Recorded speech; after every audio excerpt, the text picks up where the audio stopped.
మహిళల మీద గౌరవం గురించి మీరు మాట్లాడుతున్నారు. మీ తెలుగుదేశం పార్టీ ఎమ్మెల్యే అయిన ఆదిమూలం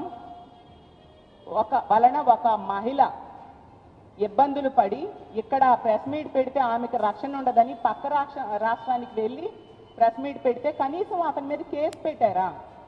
అలాగే జనసేన నేత కిరణ్ రాయల్ వలన ఒక లక్ష్మి అనే బాధితురాలు ప్రెస్ ముందుకు వచ్చి చెప్పింది. అతన్ని ఏమైనా అరెస్ట్ చేశారా? ఏమైనా చర్యలు తీసుకున్నారా? ఆ రోజు తీసుకుంటే మీరు ప్రతిపక్షంలో ఉండేప్పుడు, జగనన్న ముఖ్యమంత్రిగా ఉండేటప్పుడు గీతాంజలి అనే మహిళ ఇళ్ల పట్టా వచ్చిందని సంతోషంగా చెప్తే ఆమె విపరీతంగా ట్రోల్ చేసి ఆమె ఆత్మహత్యకు కారణమైన మీ టీడీపీ వాళ్ళ మీద ఏమైనా కేసులు పెట్టారా మీరు?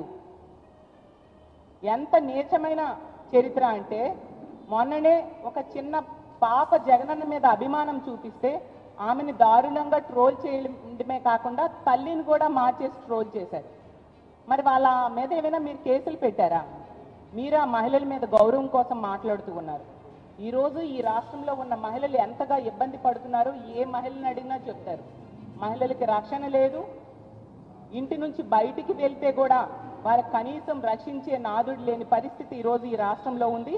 అసలు 1100 మంది పోలీసులతో బందోబస్తు ఏర్పాటు చేశామని చెప్తూ ఉన్నారు. ఎక్కడున్నారు ఆ 1100 మంది? 250 మంది ఏమో ఆ హెలికాప్టర్ దగ్గర ఉన్నారు అని చెప్తున్నారు. ఎక్కడ కనిపించలేదు 250 మంది. మీ టీడీపీ ఎమ్మెల్యే ఇంటి దగ్గర పెట్టారేమో ఈ 1100 మందిని. జగనన్న దగ్గరికి రాకుండా ఆపడానికి పెట్టారు తప్ప జగనన్న రక్షణ కోసం ఏమాత్రం మీరు ప్రయత్నించిన పరిస్థితులు నిన్న కనిపించలేదు. తీసుకుంటే చాపర్లో ప్రయాణించే వాళ్ళకి ఒక ప్రోటోకాల్ ఉంటుంది. అన్ని రకాలుగా చాపర్ ఫిట్గా ఉంటేనా ఆ పైలట్ అనే అతను తీసుకువెళ్తాడు.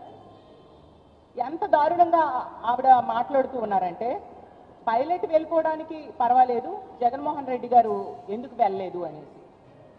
ఒక విఐపి అతను Z+ సెక్యూరిటీ ఉన్న వ్యక్తి, మాజీ ముఖ్యమంత్రిని ఆ విండ్షీల్డ్ ధ్వంసం అయిపోయిన హెలికాప్టర్లో ఎలా ధైర్యంగా తీసుకెళ్ళగలడా పైలట్? ఒక హోమ్ మినిస్టర్ అయ్యుండి కూడా ఈ ప్రోటోకాల్స్ ఉంటాయి, అవన్నీ ప్రోటోకాల్స్ ఉంటేనా, అంత ఫిట్గా ఉంటేనా ఆ చాపర్ తీసుకెళ్తారు ఒక విఐపిని అనే విషయం మీకు తెలియదా? ఎంతసేపు జగనన్నని తిట్టడమే ధ్యేయంగా పెట్టుకున్నారు తప్ప నిజాలు మీరు మాట్లాడరా? ప్రతిసారి కూడా తెలుగుదేశం పార్టీ వాళ్ళు, తెలుగుదేశం పార్టీ అధికారంలో ఉండేప్పుడు పోలీసుల్ని ప్రతిపక్షాల మీద కేసులు పెట్టడానికి మాత్రమే ఉపయోగిస్తూ ఉన్న పరిస్థితి క్లియర్గా అర్థమవుతుంది. జగనన్నంట పోలీస్ వ్యవస్థని నిర్వీర్యం చేశారు అని మాట్లాడుతూ ఉన్నారు. అసలు పోలీసు వ్యవస్థని నిర్వీర్యం చేసింది ఎవరు?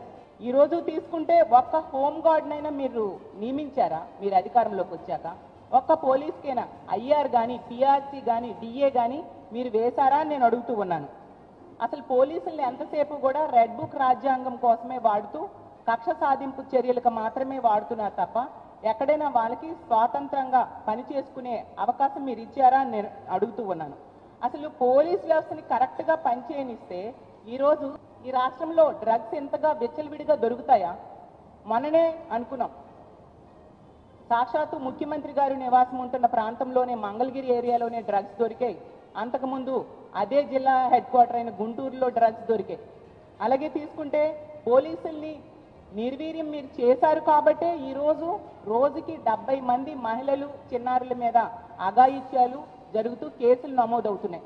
70కి పైగా కేసులు నమోదవుతున్నాయంటే ఇక్కడ శాంతి భద్రతలు ఎంత దారుణంగా ఉన్నాయో అర్థం చేసుకోవచ్చు. అలాగే మీరు పోలీసులు నిర్వీర్యం చేశారు కాబట్టే ఎన్నో సందర్భాల్లో, ఇప్పుడు తిరుమలలో తీసుకుంటే మర్డర్లు, మానభంగాలు జరుగుతూ ఉండే పరిస్థితి మనం చూసాం. అలాగే గతంలో కూడా మేము అధికారంలో ఉండేప్పుడు చంద్రబాబు నాయుడు గారికైనా, ప్రతిపక్షంలో ఉన్న చంద్రబాబు నాయుడు గారికైనా, పవన్ కళ్యాణ్ గారికైనా, లోకేష్ గారికైనా ఎంతో భద్రత కల్పించడం జరిగింది. లేకపోతే అసలు రోడ్డు మీద వాళ్ళు తిరగరిసేవారా? అసలు వాళ్ళకి భద్రత కల్పించలేదు అని గతంలో ఏ రోజైనా ఒక్క ఫిర్యాదైనా వచ్చిందా? ఎందుకంటే అంత చక్కగా మా ప్రభుత్వంలో మీ నాయకులకి భద్రత కల్పించడం జరిగింది. ఈరోజు మీరు మా నాయకుడైన జగన్మోహన్ రెడ్డి గారికి అడుగడుగునా కూడా భద్రత వైఫల్యం చూపిస్తూ కనీస భద్రత ఇవ్వని పరిస్థితి ప్రతి సందర్భంలో కూడా కనిపిస్తూ ఉంది. గుంటూరు మిర్చియాడికి వెళ్ళినప్పుడు మీరు సరైన పోలీస్ ప్రొటెక్షన్ ఇచ్చారా? అలాగే తీసుకుంటే కడప వెళ్ళినప్పుడు, అలాగే వినుకొండ వెళ్ళినప్పుడు, తిరుపతిలో ప్రతి సందర్భంలో భద్రత కల్పించడంలో మీరు తీవ్రమైన వైఫల్యం చెంది ఈ విధంగా దాన్ని కప్పిపుచ్చుకోవడానికి మళ్ళీ మా నాయకుడి మీద ఇష్టం వచ్చినట్టుగా మాట్లాడడం ఎంతవరకు సమంజసమని నేను అడుగుతూ ఉన్నాను. అసలు 11 నెలలైంది మీరు అధికారంలోకి వచ్చి. ఈరోజు తీసుకుంటే మాట్లాడుతూ ఉన్నారు శవ రాజకీయాలంట. అసలు శవ రాజకీయాలు చేసింది ఎవరు? మీరా మేమా?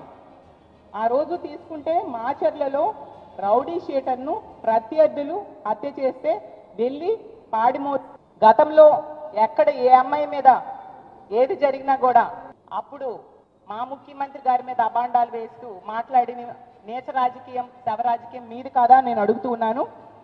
అసలు ఒక ఎస్ఐ స్థాయి ఉద్యోగి మీడియాలో చూడడం జరిగింది. ఏకంగా మాజీ ముఖ్యమంత్రిని జగన్ అంటూ సంబోధిస్తూ ఎంత దారుణంగా మాట్లాడితే అతనికి సపోర్ట్ చేస్తూ ఒక హోమ్ మినిస్టర్ మాట్లాడుతూ ఉందంటే ఎంత దారుణం. అంటే జగనన్నని ఎవరు జగనన్నని తిడితే వాళ్ళకి సపోర్ట్ చేయడమే మీ పనా? అది కరెక్టా? ఒక ఎస్ఐ స్థాయి ఉద్యోగి మాజీ ముఖ్యమంత్రి గురించి అంత దారుణంగా మాట్లాడితే మీరు సమర్థించడం ఎంతవరకు కరెక్ట్? అతని మీద కేసు పెట్టాల్సిన బాధ్యత మీ మీద ఉందా లేదా అని నేను అడుగుతూ ఉన్నాను. అలాగే తీసుకుంటే ప్రతి సందర్భంలో కూడా ఈ 11 నెలల్లో ఈ కూటమి ప్రభుత్వం మీద తీవ్రమైన వ్యతిరేకత ప్రారంభమైంది. ప్రజలకు ఇచ్చిన హామీలు ఏ ఒక్కటి నెరవేర్చలేదు. శాంతి భద్రతలు పూర్తిగా వైఫల్యం చెందింది ఈ కూటమి ప్రభుత్వం. దాంతో ప్రజల్లో వస్తున్న ఈ వ్యతిరేకతని కప్పిపుచ్చుకోవడం కోసం అలాగే తీసుకుంటే జగన్మోహన్ రెడ్డి గారికి గత 5 ఏళ్ళు ఒక ప్రజారంజకమైన పాలన అందించారు కాబట్టి ప్రజల్లో విపరీతమైన ఆదరణ మరింతగా రోజు రోజుకి ఈ రోజుకి పెరుగుతూ ఉండడంతో దాన్ని చూసి తట్టుకోలేక ఇలాంటి విమర్శలు చేస్తూ ఉన్నారు హోమ్ మినిస్టర్ గారు. కనీసం అతనికి సరైన భద్రత ఇవ్వడంలో కూడా వైఫల్యం చెందిన ఈ ప్రభుత్వం ఏ అర్హతతో జగనన్న మీద ఇలాంటి విమర్శలు